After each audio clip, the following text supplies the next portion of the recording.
നിലവിൽ ഇന്ത്യയിലെ ഏറ്റവും ശക്തനായിട്ടുള്ള മുഖ്യമന്ത്രി ആരാണ്?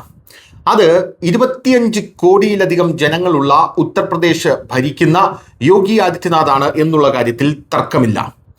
ഉത്തർപ്രദേശിലെ യോഗി ആദിത്യനാഥിന്റെ തോളിൽ കൈയിട്ട് യോഗി ആദിത്യനാഥിനെ ഒരു കൊച്ചുകുട്ടിയെ പോലെ നിർത്തി ഫോട്ടോ എടുക്കാൻ ആർക്കെങ്കിലും ധൈര്യമുണ്ടാകുമോ?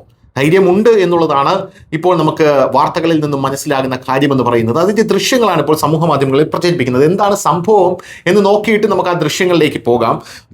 കഴിഞ്ഞ ദിവസം ഉച്ചയ്ക്ക് 3 മണിക്ക് UP ജപ്പാൻ നിക്ഷേപക സമ്മേളനത്തിൽ സമാപന സമ്മേളനത്തെ മുഖ്യമന്ത്രി യോഗി ആദിത്യനാഥ് അഭിസംബോധന ചെയ്തു. വിദ്യാർത്ഥി സംവാദത്തോടെ ആരംഭിച്ച ടൂറിസം ധാരണാപത്രത്തിൽ ഒപ്പുവെക്കുന്നതുവരെ നീണ്ടുനിന്ന ഒരു ദിവസമായിരുന്നു കഴിഞ്ഞ ദിവസം യോഗി ആദിത്യനാഥിന്റെ ഷെഡ്യൂളിൽ ഉണ്ടായിരുന്നത്.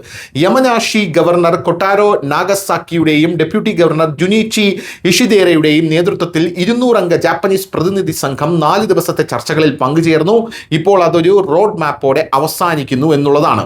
എന്തായിരുന്നാലും ജപ്പാനിൽ നിന്നെത്തിയ വിദ്യാർത്ഥികൾ യോഗി ആദിത്യനാഥിനെ കണ്ടു കഴിഞ്ഞ ശേഷം തൻ്റെ കൂടെയുള്ള ഒരു കൂട്ടുകാരനെ പോലെ യോഗി ആദിത്യനാഥിനെ ചേർത്ത് നിർത്തി ഫോട്ടോ എടുക്കുന്ന ദൃശ്യങ്ങളാണ് ഇപ്പോൾ സമൂഹ മാധ്യമങ്ങളിൽ വൈറലായിക്കൊണ്ടിരിക്കുന്നത് എന്നുള്ളതാണ് പ്രധാനപ്പെട്ട കാര്യം. ആ ദൃശ്യങ്ങൾ കോപ്പിറൈറ്റ് വയലേഷൻ ഉള്ളത് കൊണ്ട് നമുക്കത് നേരെ കാണിക്കാൻ പറ്റില്ല. ആ ദൃശ്യങ്ങൾ ഞാൻ നിങ്ങളെ ഇവിടെ പ്ലേ ചെയ്ത് കാണിച്ചു തരാം. ഇതാണ് യഥാർത്ഥത്തിൽ ആ ദൃശ്യങ്ങൾ.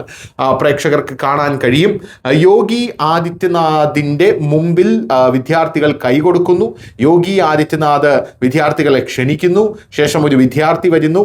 ആ വിദ്യാർത്ഥി യോഗി ആദിത്യനാഥിനോട് ഫോട്ടോ എടുക്കാൻ പോകുമ്പോൾ മറ്റൊരു വിദ്യാർത്ഥി ഓടി വന്ന് യോഗി ആദിത്യനാഥിന്റെ തോളിൽ കൈയിട്ട് ഒരു വിക്ടറി ചിഹ്നമൊക്കെ കാണിച്ചുകൊണ്ട് യോഗി ആദിത്യനാഥിന്റെ കൂടെ നിന്ന് ഫോട്ടോ എടുക്കുന്നു. യോഗിയുടെ സെക്യൂരിറ്റി ആ വിദ്യാർത്ഥിയെ തടയുന്നില്ല. യോഗി ആ വിദ്യാർത്ഥിക്ക് കൈ കൊടുക്കുന്നു, കളിക്കുന്നു, ചിരിക്കുന്നു. വലിയ രീതിയിൽ യോഗി ആദിത്യനാഥ് അത് എൻജോയ് ചെയ്യുന്നു എന്നുള്ളതാണ് മറ്റൊരു പ്രധാനപ്പെട്ട കാര്യം. ഈ ദൃശ്യങ്ങളാണ് ഇപ്പോൾ സമൂഹ മാധ്യമങ്ങളിൽ വൈറലായിക്കൊണ്ടിരിക്കുന്നത്. News desk news Malayalam.